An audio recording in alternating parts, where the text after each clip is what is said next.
Hi friend, it's Bunny again.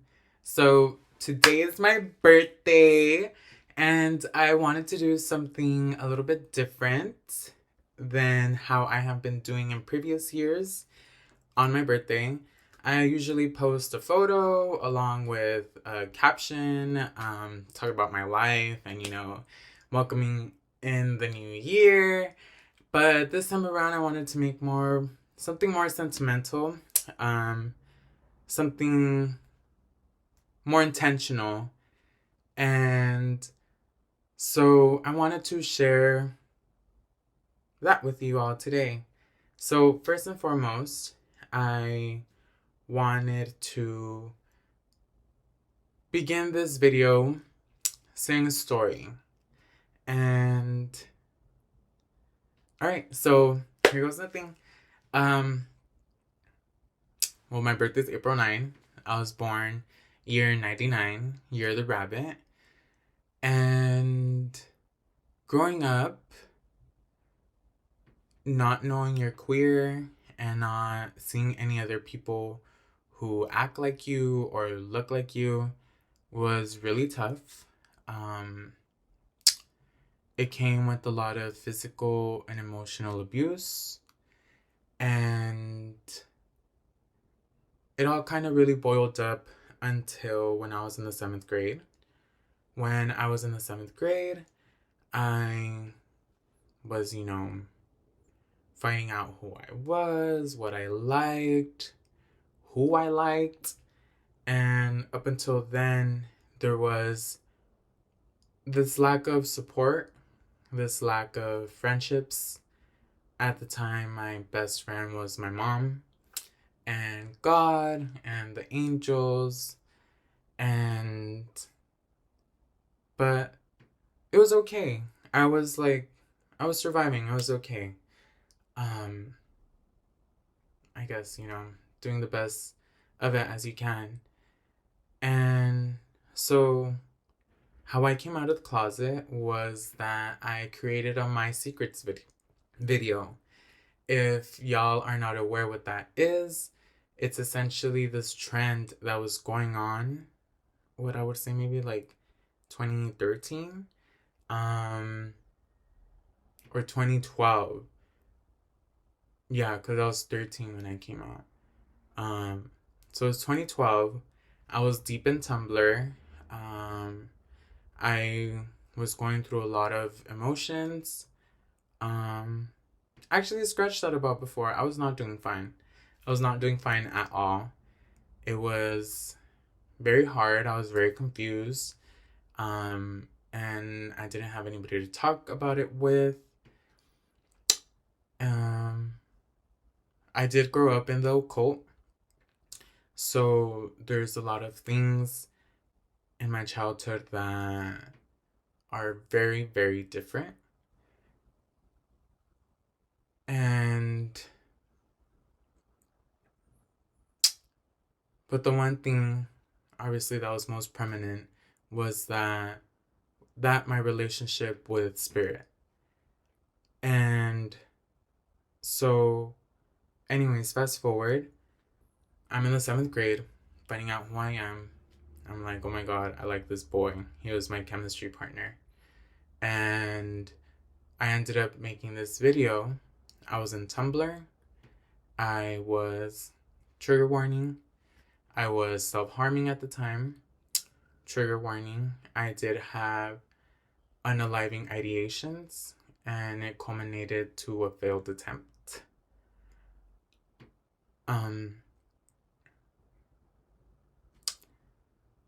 So in these videos, my secret videos, it was people, and you would essentially write down your secrets on a piece of paper, just hold it up, just like that.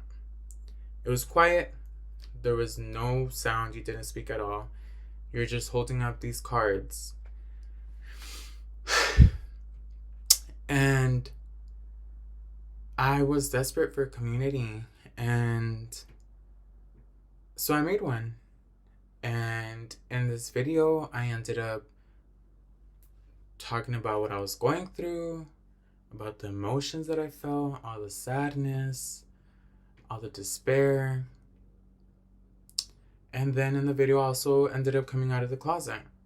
At the time, I came out as bisexual, for the reasoning being that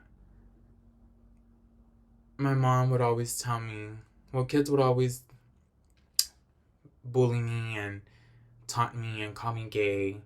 And I never understood what that was. Like, I was so small, and all I cared about was just, like, I want friends, like, you know, like, and the Bible and my parents, well, my mom mainly, because of what was going on. And so, yeah, I ended up making this video. And, oh, I lost my train of thought. So, my mother would always tell me, I didn't understand what gay was, but obviously she knew that I was being bullied and that they were calling me gay.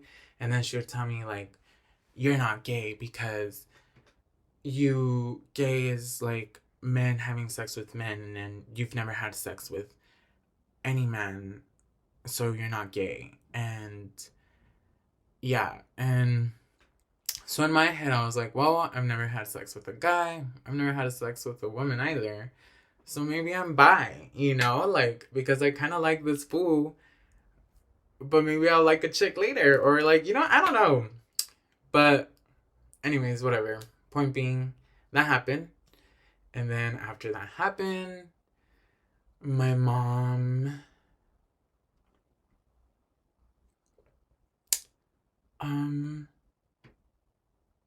just became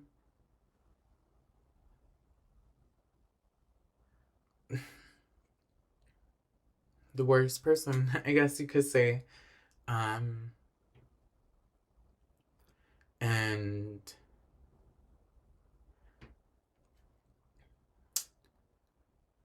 the congregation ended up supporting their decision, and I ended up going to electroconversion therapy in Tijuana because it's illegal here. And also, they suggested that it should be somebody with the same faith, so they wouldn't support me or make me love myself.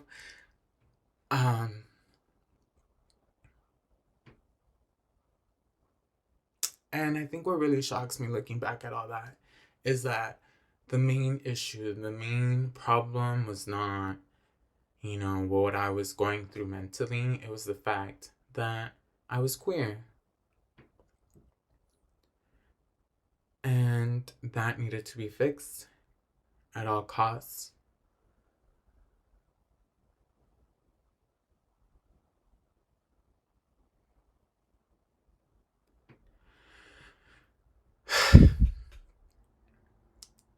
For so long, I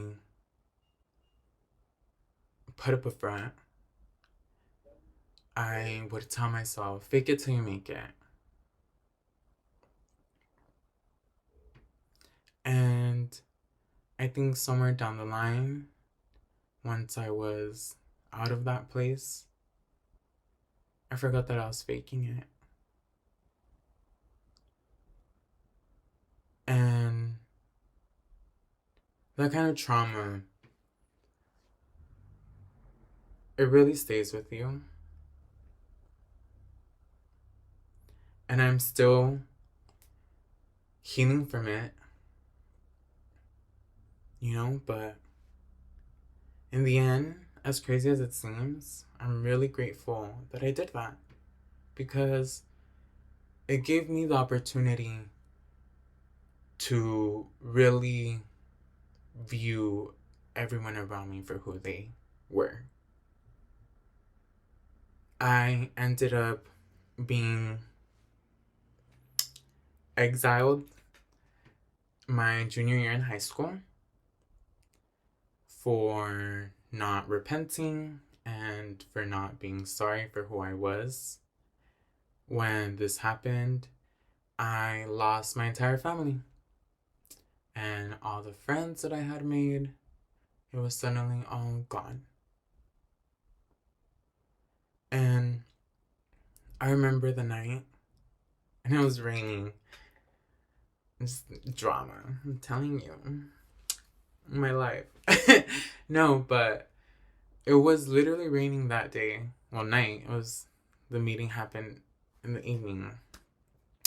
And then that's when it was decided. And then I remember coming home and I called my two best friends at the time. And then my mother called my family. And then we just sat in my living room and cried. And cried. And it was as if like we just had been told that I was going to pass away in like a week or something. The whole setup of it all, and the feeling of it all. And I remember when they left, I remember going outside and just screaming and crying.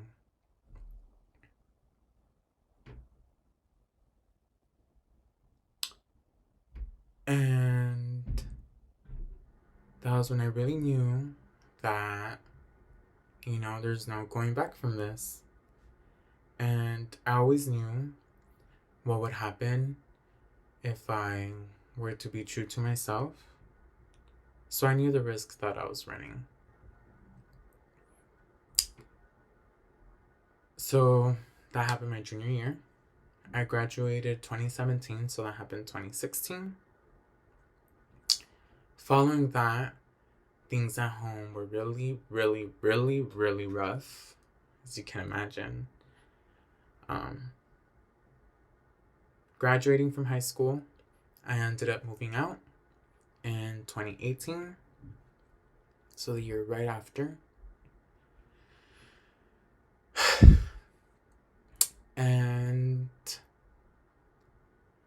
ever since then, I have been running.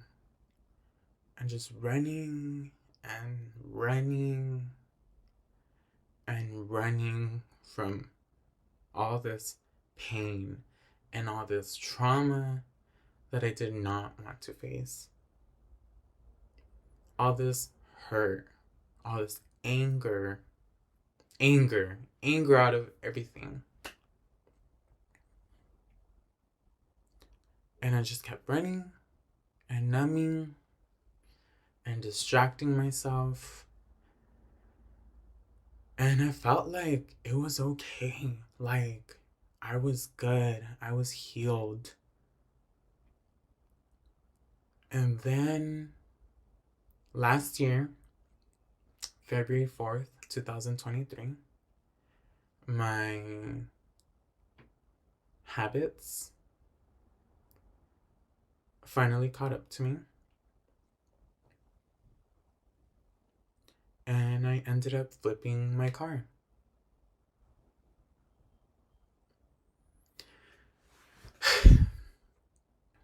And for so long, I had felt that I had this strong foundation and it was so secure, and all of these emotions and all of these memories and all of this hurt and anger, I felt like it was a thing of the past. The mask was doing its job. The make-believe was doing its job. And then when that night happened,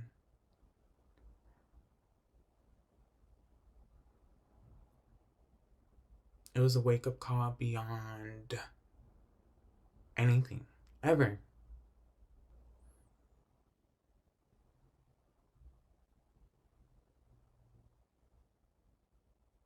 And they say that your 22nd year, when you're 22, that, you know, your whole life be changing. And especially when it's your year. So it's Year of the Rabbit. And then I was like, oh my God, it's almost going to be April. You know, I'm going to be fine. And then that happens. And yeah. But the craziest part about it all is that I am so grateful that that happened. Because it finally gave me a moment to really see things for what they were. It showed me how weak and unstable and non-existent at that my foundation was. And it's this game where I knew, you know, that maybe this isn't the best way. You know, I should go to therapy. I should face this head on. I should practice more self-love. But I poured other habits into that wound.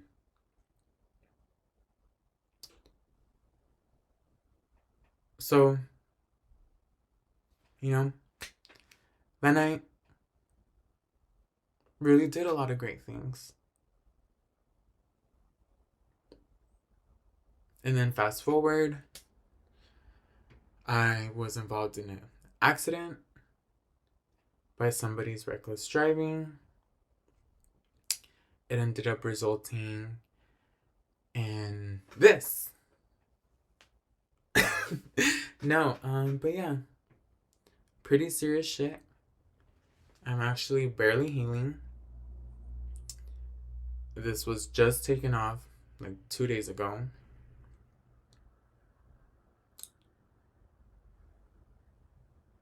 And for like a while, I kept thinking to myself, why is this happening?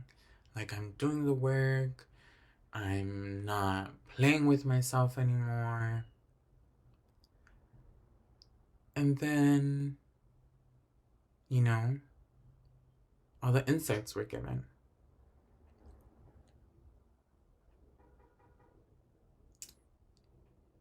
And today is my 25th birthday. And I have achieved so much.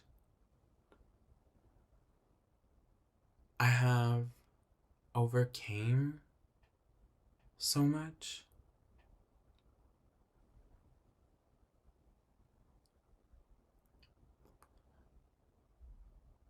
I am finally finding my way back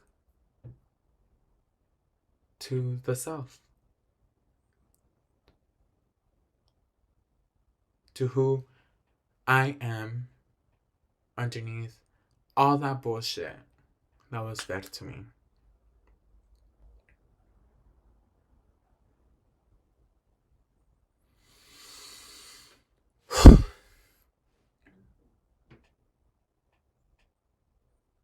Buenas tardes. Dedico esta pieza titulada Génesis a Dios, mis ángeles guardianes, a mis ancestros,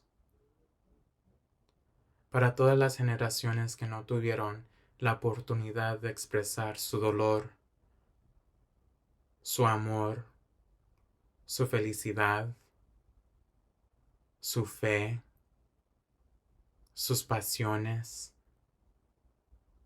que no tuvieron la oportunidad de expresar quiénes fueron, en quienes la vida fue robada de ellos. Veo cómo me dirigen y cómo me aman